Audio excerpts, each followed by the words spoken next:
बिस्मिल्लाहिर्रहमानिर्रहीम।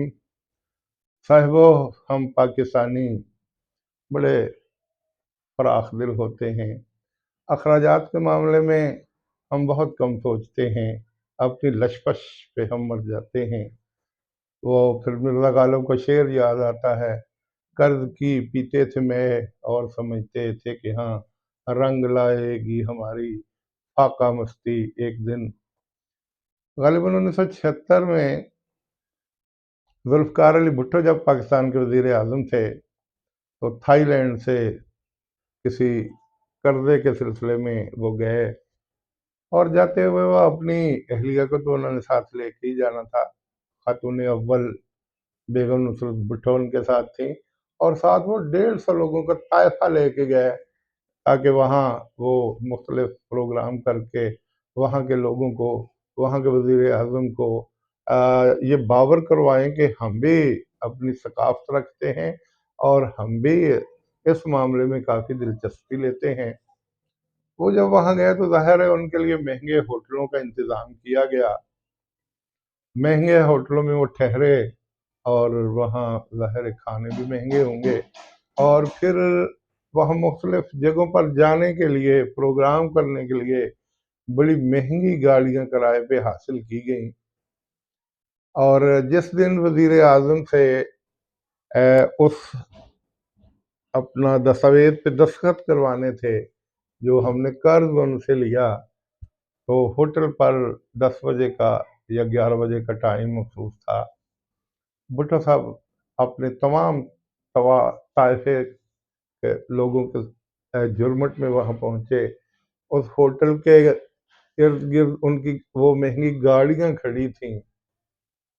अब जब थाईलैंड के वज़ीर आज़म अपने टाइम पे आए तो उन्हें तकरीबन निसफ किलोमीटर दूर अपनी गाड़ी खड़ी करनी पड़ी, इसलिए कि वहाँ हम भुट्टो साहब के साथ जो लोग गए थे उनकी गाड़ियाँ खड़ी थी। तो चूंकि वो कौम, वो लोग वक्त के बड़े पाबंद होते हैं, वो आधा किलोमीटर वहाँ से तकरीबन भागते हुए होटल पहुँचे।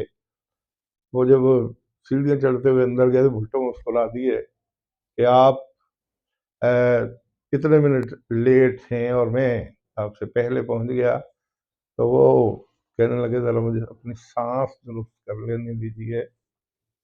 वो कुछ देर बैठे, उन्होंने पानी का गिलास मंगवा के पिया, और फिर मुस्कुराते हुए बोले कि भुट्टो साहब, मैं तो वक्त से पहले आ गया था।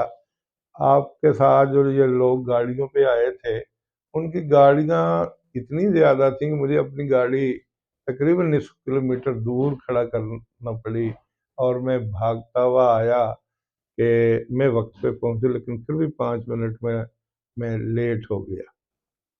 तो ये सोचने वालों के लिए बहुत बड़ी बात थी।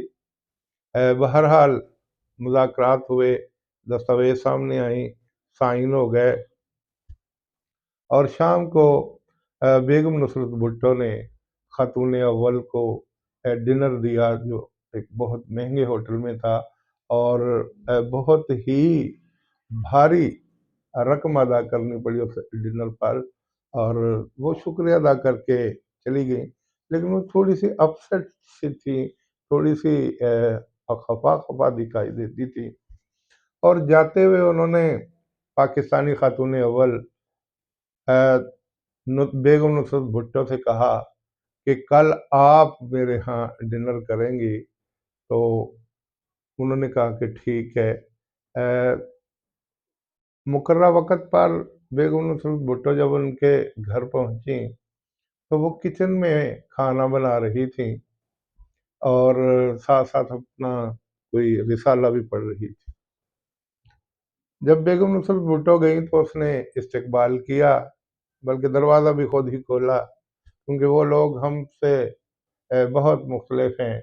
वो काम जो अल्लाह ताला के नबी हज़रत मोहम्मद सल्लल्लाहु अलैहि वसल्लम ने कहा कि सादगी इख्तियार करो, वो लोग तो सादगी इख्तियार किए बैठे हैं, और हम लोग हैं कि हम अपनी नाक की खातर पता नहीं क्या कुछ हम कुर्बान कर देते हैं, और हमारी जितनी दौलत होती है वो ऐसे ही ख़त्म हो जाती है। تو وہ اپنا جب بیگم نصرت بھٹو پہنچی اس نے خود دروازہ کھولا اور کہنے لگی کہ سسٹر آ جائیے ادھر ہی، میں کچن میں کھانا بنا رہی ہوں، تو وہیں بیٹھ کے ہم باتیں کرتے ہیں۔ کرسی بچھا دی گئی یا موڑا رکھ دیا گیا، بیگم نصرت بھٹو وہاں بیٹھی رہیں، وہ کھڑی کھانا بناتی رہیں۔ جب کھانا تیار ہو گیا تو وہیں قریب ڈائننگ ٹیبل پہ لگا کے اس نے کھانا کھلا دیا گا، جب بھی ہوتی رہی۔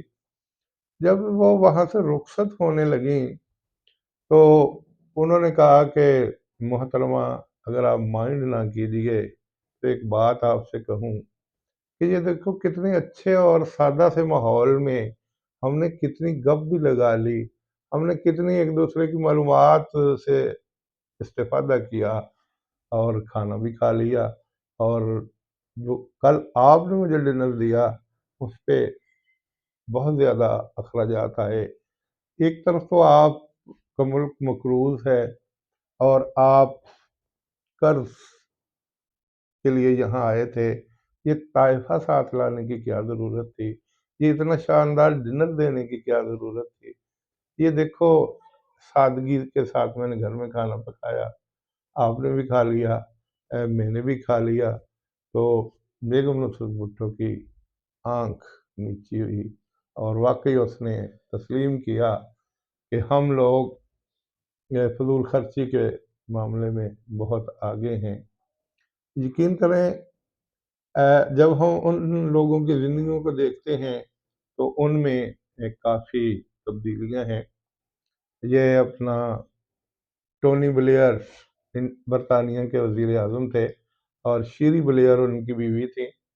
جب یہ وزیر اعظم تھے تو 10 ڈاؤننگ سٹریٹ ان کا وہ پرائم منسٹر ہاؤس ہے کے ساتھ گھر ہے جہاں یہ رہتے ہیں، جس کے 3 کمرے ہیں، 2 بیڈ روم اور ایک بیٹھک۔ اور جب ان کے ہاں کوئی مہمان جاتا تھا تو یا شیری بلیئر یا ٹونی بلیئر خود دروازہ کھولتے اور خود کھانا وانا سرو کرتے تھے۔ اور جب ٹونی بلیئر وزیر اعظم تھے تو ان کی اہلیہ جو وکیل تھیں وہ ٹرین پہ جا کے پریکٹس کیا کرتی تھی دوسرے شہر میں۔ اور ایک دن ایسا ہوا کہ وہ مخصوص ٹرین چلنے لگی تھی تو وہ بھاگتے ہوئے چڑھ تو گئی، ٹکٹ نہ لے سکی تو اس کو وہاں 11 گنا جرمانہ بھی ادا کرنا پڑا۔ تو ان لوگوں نے کچھ اصول طے کیے ہیں۔ اب اگر وہ دیکھتے کہ یہ خاتون اول ہے، ٹونی بلیئر وزیر اعظم کی بیوی ہیں، تو چلو آج اس کو رعایت دے دیتے ہیں۔ انہوں نے کہا کہ نہیں، کل جب آپ آئیں گی تو آپ وقت پہ آئیں گی تاکہ آپ جرمانہ آپ کو نہ کیا جا سکے۔ تو صاحب یہ ہیں وہ لوگ جو ہمارے لیے اب مثال بن گئے ہیں۔ مثال تو ہمیں ہونا چاہیے کہ ہم اللہ تعالیٰ کے نبی حضرت محمد صلی اللہ علیہ وآلہ وسلم کے ماننے والے ہیں، ہم مسلمان ہیں، اور انہوں نے ہمیں سادگی کا درس دیا، لیکن ہم فضول خرچی میں پڑے ہوئے ہیں۔ ہم اسراف سے باز نہیں آتے اور پھر بعد میں ساری عمر پچھتاتے رہتے ہیں۔ وہ لوگ محنت کرتے ہیں، وہ لوگ دن صبح سے لے کے شام تک کام کرتے ہیں اور پھر اتنے تھک جاتے ہیں کہ پھر سونے کے کھانے اور سونے کے علاوہ اور کوئی کام نہیں ہوتا۔ ہفتے میں ان کو 2 چھٹیاں ہوتی ہیں، ہفتہ اور اتوار کی، تو پھر ان دنوں میں وہ تھوڑا سا ریسٹ کرتے ہیں، اپنے آپ کو ریلیکس کرتے ہیں۔ وہاں گھر کا ہر فرد کماتا ہے، تب جا کے ان کے اخراجات پورے ہوتے ہیں، اور اس کا سبب یہ ہے کہ وہ کام کرتے ہیں، خوشحال بھی ہیں اور ہماری طرح مقروض بھی نہیں۔ ہمارے ہاں ایک طرف کہتے ہیں کہ ہم بہت مقروض ہیں، ہر آدمی لاکھوں روپے کا مقروض ہے، اتنا قرضہ پاکستان کے سر ہے، لیکن اس کے باوجود جو بھی حکومت آتی ہے باہر سے قرض لے رہے ہوتے ہیں اور اپنے نمائندوں میں بانٹ رہے ہوتے ہیں کہ یہ جی آپ اپنے حلقے میں تقسیم کر دیجئے۔ وہ حلقے میں تقسیم کم ہوتا ہے، اپنی ضروریات اس سے بہت زیادہ پوری کی جاتی ہیں۔ تو صاحب یہ ایک واقعہ تھا جو पाकिस्तान के हवाले से और हमारी जो सोच है उसके इर्द घूमता है, हमारे जो फजूल खर्चियाँ हैं उनकी तरफ इशारा करता है। तो इसलिए मैंने ये एक दो वाक़यात आपके गोशगुजार किए ताकि हम भी उन लोगों की तरह फजूल खर्ची से बाज आ जाएं और साफ़ सुथरी ज़िंदगी गुजारें, ताकि हमें वक़्त बहुत बड़ी दौलत होती है, ठीक है? टाइम एक दौलत है, वो लोग उसकी कदर करते हैं, जबकि हम बातों बातों में सारा सारा दिन बैठे रहते हैं, रातें ऐसे ही बातों बातों में गुजार देते हैं। घर का एक फर्द कमा रहा होता है और 10 लोग फारग बैठे हैं और उनका इन्हिसार उस एक कमाने वाले के सर है। तो इसलिए हम तरक्की के मैदान में बहुत ज़्यादा पीछे रह गए। जब हम हर शख्स कमाएगा, पाकिस्तान के कर्जे भी उतर जाएंगे, पाकिस्तान बहसे इमदाद भी नहीं लेगा। आप बांग्लादेशियों को देख लीजिए, बांग्लादेश के लोग रुखी सूखी खा के गुजारा कर लेते हैं। शादी ब्याह हो तो वो किसी कुलचा शॉप पे खड़े होके, किसी रेहड़ी पे खड़े होके वलीमा कर लेते हैं और चलो जी वहीं फुटपाथ पे बैठ के या बेंच वगैरह हुआ वहीं बैठ के वो अपना वलीमा, और हम 5 स्टार होटलों की ताड़ में होते हैं कि कहाँ हम डिनर दें, कहाँ हम दावत वलीमा दें। जब हम यूं सोचते हैं तो फिर दिन ब दिन हम माली तौर पे कमज़ोर होते जाते हैं। तो साहिबो, ये कुछ बातें थी जो आपके मैंने गोशगुजार की। हमें इसकी तरफ, मेरे समेत हम सबको इसकी तरफ तवज्जो देनी चाहिए ताकि हम भी माली तौर पे मजबूत होके कौमों के मोतबर कौमों के साथ में शामिल हो सकें। वस्सलाम।